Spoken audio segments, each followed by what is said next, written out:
Hello, everyone. I'm Zara, and oh my gosh, do I have a silly story for you today. Get ready, because we're jumping into a wonderfully wacky tale called The Flying Pig and the Magical Banana Shoes. I promise you're gonna giggle. Okay, let me ask you a super-duper important question. Have you ever, in your whole life, seen a pig fly? I'm gonna guess probably not, right? Me neither. Well, our story today is all about one little pig who is determined to do exactly that. You see, in the silly little village of Pookpik, try saying that 3 times fast, lived a pig named Pookpik. And Pookpik had this huge dream that everyone else thought was just impossible. He wanted to soar through the sky, just like a bird. And he wasn't quiet about it either. Oh no, he stood right in the middle of the village square, puffed out his chest, and announced to everybody, "I'm gonna fly for you all to see." He was so sure he could do it. Well, the other animals weren't exactly his biggest fans. The chickens started laughing so hard they were literally rolling around in the dirt. They clucked and cackled. Haha, how can a pig fly? It doesn't even have wings. And the ducks, they just quacked and teased him and quacked some more. Not very nice. But you know what? Pookpik didn't let it bother him one bit. He just puffed out his chest even bigger and made a super bold promise. "Just you wait," he told them. "I'll fly in 3 days." Whoa, the countdown was officially on. Pookpik knew he couldn't do this all on his own. He needed a little magic. So the very next day, he trotted off to the market, and that's where he stumbled upon the strangest, most wonderful little shop he had ever seen. This place was run by a funny old lady named Grandma Banana, and her stuff was, well, it was wacky. She was selling hats made out of real watermelons and purses carved from eggplants. And then, right in the middle of it all, Pookpik saw them, the magical banana shoes. Grandma Banana leaned in real close and whispered to Pookpik that these were not just any old shoes shaped like bananas. Oh, no. They were magical. She promised him they could make anyone who wore them fly just like a beautiful bird. This was it. Pookpik knew he'd found his answer. But there was a catch. Of course there was. Grandma Banana gave Pookpik one very, very important rule. She pointed her wrinkly finger right at him and said, "You must never, ever wear these shoes while you're eating a banana."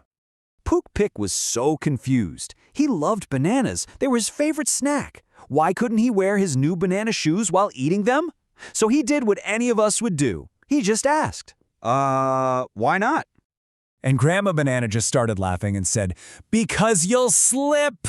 Ha! Get it? Of course! Have you ever slipped on a banana peel? It's like the oldest trick in the book. It seems even magic can't stop you from slipping on a banana. The very next morning, Pookpik could not wait another second.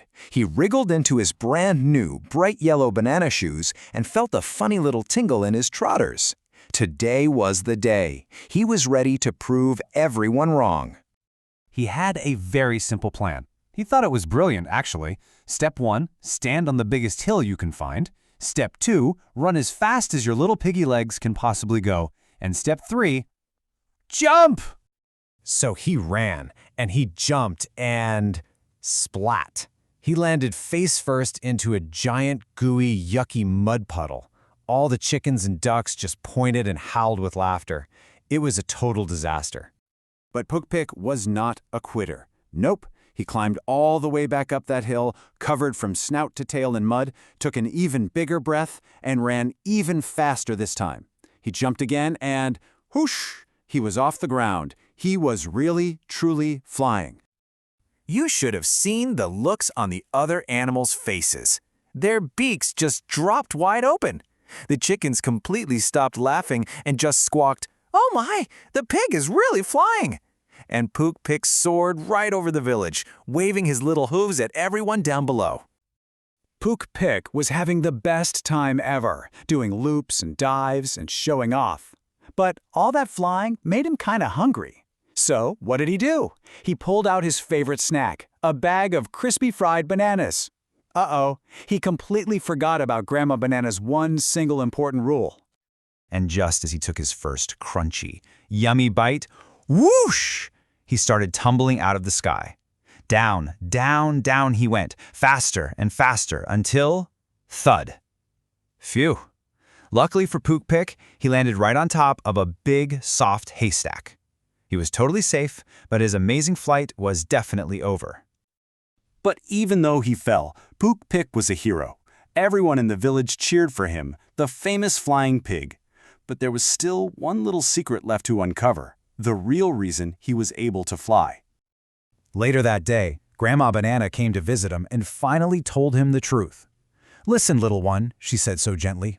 "The shoes, well, they aren't actually magic. I just attached some little plastic wings and bouncy springs to them for a bit of fun." So wait a minute, if the shoes weren't magic, how on earth did Pookpik fly? Well, it turns out, while everyone thought it was the magical shoes, the real reason was way funnier. Right at the exact moment Pookpik made his second big jump, a giant gust of wind from a storm that was rolling in just swooped him right up into the air. So you see, Pookpik really did fly. And it wasn't because of magic shoes.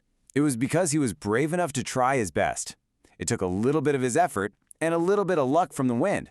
And together, that's what helped him soar toward his dreams. So, what's the real lesson here? I think it's probably Grandma Banana's first piece of advice. Seriously, don't eat bananas while you're wearing banana shoes. You'll probably slip. And that was the story of Pookpik, the amazing flying pig. I really hope you had fun listening. Don't forget to follow and turn on notifications to hear news stories first. Bye-bye for now.